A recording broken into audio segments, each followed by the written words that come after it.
سیاسی ایلیٹ کی ماحولیاتی کرپشن۔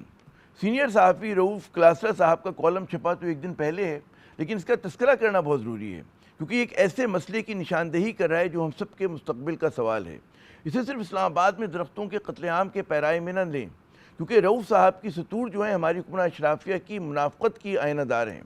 وقت کی قید نہ ہوتی تو میں یقیناً بنا کلاسرا صاحب کی اجازت کے پورا کالم آپ کو پڑھ کے سناتا، لیکن چند سطور پر اکتفا کروں گا میں آج۔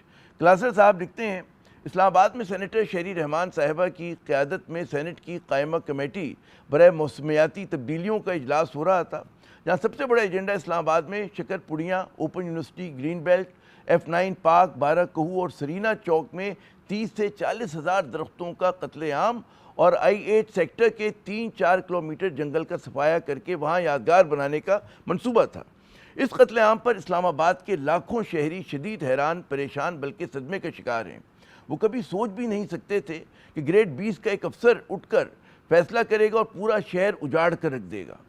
اجلاس سے پہلے سینیٹر شہری رحمان صاحبہ نے ایکس پر جو پوسٹ کی، اس سے محسوس ہوتا تھا کہ اب کی دفعہ متعلقہ افسران کی جو ہے وہ خیر نہیں ہوگی۔ مجھے یعنی کہ کلاسرا صاحب کو بھی میسج بھیجا گیا کہ آپ نے درختوں کی بربادی پہ شہری رحمان صاحبہ کی خاموشی پہ جو سوالات اٹھائے ہیں، اجلاس میں دیکھ لیجئے گا کہ وہ وہاں افسران کا کیا حال کرتی ہیں۔ افسران خود بھی شہریوں، مین اسٹریم اور سوشل میڈیا کے شور مچانے پر سخت دباؤ میں تھے، لہٰذا اس اجلاس سے پہلے ہی لابنگ شروع ہو گئی۔ غالباً کمیٹی اراکین کے سینیٹرز پہ فوکس کیا گیا تاکہ اجلاس میں ایسے سوالات نہ ہو سکے جن کے جواب جو ہیں افسران کے پاس نہ ہوں اور میڈیا کی موجودگی میں ان کی سبکی نہ ہو۔ کلاسرا صاحب کو امید تھی کہ شہری رحمان صاحبہ جیسی پڑھی لکھی، باشعور اور دبنگ پارلیمنٹیرین کسی افسر کے دباؤ یا لابنگ کا شکار نہیں ہوں گی۔ جو انگریزی میگزین ہیرلڈ کی ایگزیکٹو ایڈیٹر رہی ہوں، بے نظیر بھٹو صاحبہ کے ساتھ کام کر چکی ہوں، یقیناً مختلف ذہن رکھتی ہوں گی۔ تاہم میری برسوں کی خوش فہمی اس وقت دھڑام سے نیچے آن گری جب موسمیاتی کمیٹی کے اجلاس سے ایک دن قبل جو ہے سینٹ کی داخلہ کمیٹی کا اجلاس ہوا، جہاں شہری رحمان اور دیگر سینیٹرز کے علاوہ وزیر مملکت برائے داخلہ طلال چودھری اور چیئرمین CDA بھی موجود تھے۔ میں اس وقت یعنی کہ میں سے مراد کلاسرا صاحب ہیں، میں اس وقت جو ہے شزدہ رہ گیا جب شہری رحمان اجلاس چھوڑ کر جانے لگی تو اچانک طلال چودھری اور چیئرمین CDA نے انہیں روکا اور پھر ان سے کچھ بات چیت کی۔ اس کے بعد شہری رحمان نے CDA چیئرمین کو تھپکی دی اور کہا کہ پریشان نہ ہوں، میں آپ کو اجلاس میں تنگ نہیں کروں گی۔ یہ الفاظ میں نے اور دیگر صحافیوں نے اپنے کانوں سے سنے اور حیرتناک منظر دیکھا۔ مجھے یہ سب دیکھ کر سخت صدمہ پہنچا۔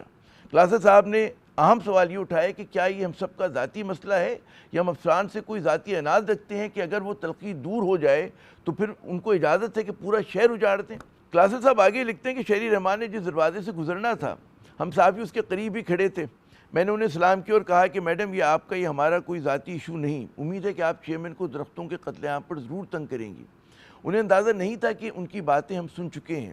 ان کا موڈ اچانک بدلا اور کہا کہ آپ مجھے ایسے نہیں کہہ سکتے۔ میں نے کہا میڈم میں کہہ سکتا ہوں، آپ ہماری نمائندہ ہیں، آپ کے کندھوں پر بھاری ذمہ داری ہے کہ آپ اپنا جو ہے وہ فرض انجام دیں، نہ کہ افسران کو یقین دہانی کرائیں کہ آپ جو ہے ماحولیاتی قتل عام پر کچھ آپ کو نہیں کہا جائے گا۔ انہیں جو ہے یعنی کہ شہری رحمان صاحبہ کو میری یہ بات پسند نہیں آئی اور مجھے سخت نظروں سے دیکھتے ہوئے وہ چلی گئیں۔ میں کافی دیر تک صدمے کا شکار رہا کہ اس ملک کی پڑھی لکھی ایلیٹ کلاس نے ہمارے ملک کا کیا اشر کر دیا ہے۔ یہ کلاسرا صاحب ہی کا دکھ نہیں، ہم سب کا دکھ ہے۔